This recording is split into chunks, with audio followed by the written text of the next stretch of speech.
राधे राधे दर्शकों, मैं आपके एस्ट्रोलॉजर आर.के. मिश्रा आपका स्वागत करती हूँ हमारे यूट्यूब चैनल ग्रहों की चाल में। दर्शकों, आज हम बात करने वाले हैं मिथुन लव राशिफल मार्च 2024 कैसा रहने वाला है आपका प्रेम प्यार। यदि आप नो कांटेक्ट में हैं, मैरिज लाइफ में हैं, लव लाइफ में हैं, तो कैसी रहने वाली है ग्रहों की स्थिति आपके प्रेम जीवन के लिए। इन सारे विषयों की जानकारी हम आपको इस वीडियो के दौरान देने वाले हैं। यदि आप हमारे चैनल पे नए हैं तो हमारे चैनल को सब्सक्राइब करिएगा, वीडियो पसंद आती है तो लाइक करिएगा। साथ ही यदि आपका कोई सवाल है अपने मैरिज लाइफ, लव लाइफ या फिर आपका कोई सवाल है लव लाइफ, मैरिज लाइफ या फिर ज्योतिष से जुड़ा हुआ, ग्रहों से जुड़ा हुआ, तो आप अपना सवाल कमेंट बॉक्स में #AstroRK लगाकर पूछ सकते हैं। चलिए बढ़ते हैं विषय वस्तु की ओर। उससे पहले हम आपको बताना चाहेंगे कि हमारे द्वारा दी गई जानकारी चंद्र राशि यानी कि मून साइन के अनुसार होती है। ग्रहों की गोचर राशि परिवर्तन के अनुसार हम आपको ये जानकारी देते हैं। यदि आप पे यह रीडिंग मैच नहीं कर रही है तो आपकी कुंडली का विश्लेषण करवाएं।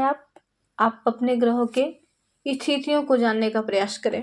चलिए, यदि आप मिथुन राशि के जातक हैं और सिंगल हैं, अभी तक आपका कोई रिलेशन नहीं था, बिल्कुल सिंगल थे, तो जो लोग बिल्कुल सिंगल थे उनके लिए स्थिति है कि 1 से 20 मार्च के बीच में किसी से बात करेंगे जो उनको बहुत पसंद आएंगे, जिनके साथ आप अपने रिश्ते को आगे बढ़ा सकते हैं। यह समय आपके लिए बहुत अच्छा है, आपके प्रेम जीवन के लिए बहुत अच्छा है। यदि आप पहले से किसी को पसंद करते थे, वह व्यक्ति भी आपको पसंद करते थे, किंतु आपने उन्हें अभी तक अपनी प्रेम प्रस्ताव के विषय में नहीं बताया है, तो यह समय उचित है, आप उनको अपने विषय में बता सकते हैं, अपनी फीलिंग की जानकारी उनको दे सकते हैं और आप दोनों एक दूसरे के साथ आगे बढ़ सकते हैं। अब हम बात करें उन जातकों की जो रिलेशनशिप में हैं। यदि आप लव लाइफ में हैं और रिलेशनशिप में हैं तो मिथुन राशि के जातकों के लिए यह समय प्रतिकूल है। यदि आप लव लाइफ में हैं, किसी से प्रेम करते हैं, बहुत ज्यादा बिलीव करते हैं, तो वह व्यक्ति इस समय 15 से 20 मार्च के बीच आपके विश्वास को तोड़ेगा, आपको धोखा देगा।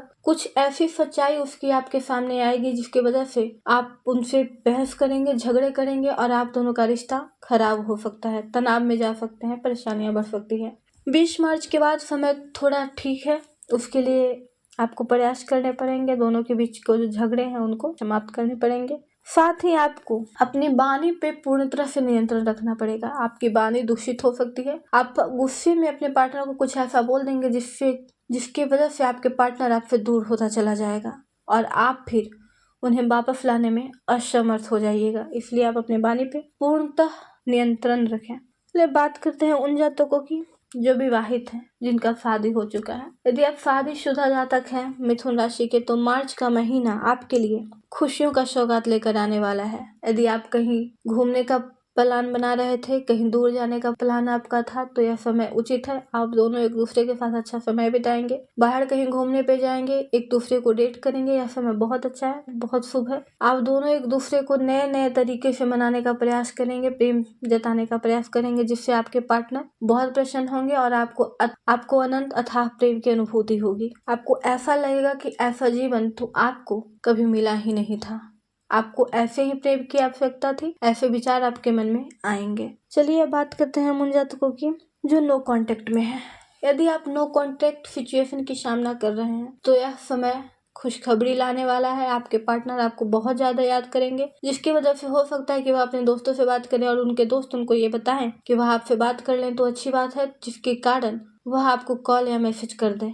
साथ ही हम ये कहना चाहेंगे कि वह बातचीत कुछ ही समय के लिए होगी, परमानेंट वह आपके पास नहीं आने वाले हैं। अब बात करेंगे हम उन जातकों की जो एक्स्ट्रा मैरिज अफेयर में है। ऐसे जातक जिनका विवाह उपरांत भी संबंध है। यदि आप विवाह के उपरांत भी किसी के साथ प्रेम संबंध में है तो यह समय आपके लिए उचित नहीं है। किसी कारणवश आपके घर में तनाव और चिंता का माहौल रहेगा, जिसकी वजह से आप अपने पार्टनर को समय नहीं दे पाएंगे। यदि आप समय नहीं दे पाएंगे तो आपके पार्टनर आपसे क्रोधित होंगे, जिसकी वजह से आप दोनों के बीच में झगड़े हो सकते हैं, तनाव बढ़ सकता है, दूरियां उत्पन्न होगी, जिसके कारण आपको मानसिक तनाव का सामना करना पड़ेगा। आप परेशान होंगे, उनको बार बार कॉल करेंगे, आप जितनी बार कॉल करेंगे उतनी बार उनका गुस्सा और ज्यादा बढ़ता जाएगा। तो आप प्रयास करें कि आप अपने परिवार के साथ थोड़ा उन्हें भी समय दें, ताकि आप दोनों के बीच झगड़े ना हो।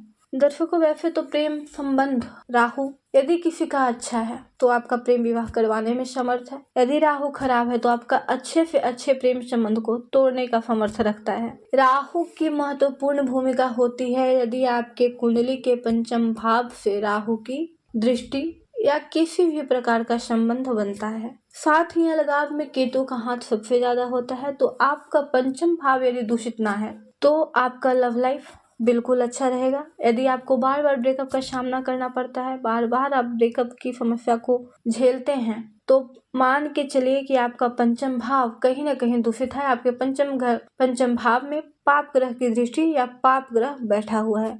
तो यदि आप जानना चाहते हैं कि आपका पार्टनर, आपका प्रेमी, आपके पति आपको बार बार धोखा क्यों देते हैं, आपको बार बार लव लाइफ में धोखा क्यों मिलता है, आपका लव लाइफ, मैरिज लाइफ पूरी तरह से खराब है, तो आप हमें वीडियो में चल रहे नंबर पर संपर्क करके इसकी जानकारी प्राप्त कर सकते हैं। तब तक विदा दीजिए अपने ज्योतिष मित्र आर.के. मिश्रा को। फिर आऊंगी कुछ नया, कुछ अलग लेकर, जिससे आपके जीवन में परिवर्तन लाया जा सके। राधे राधे।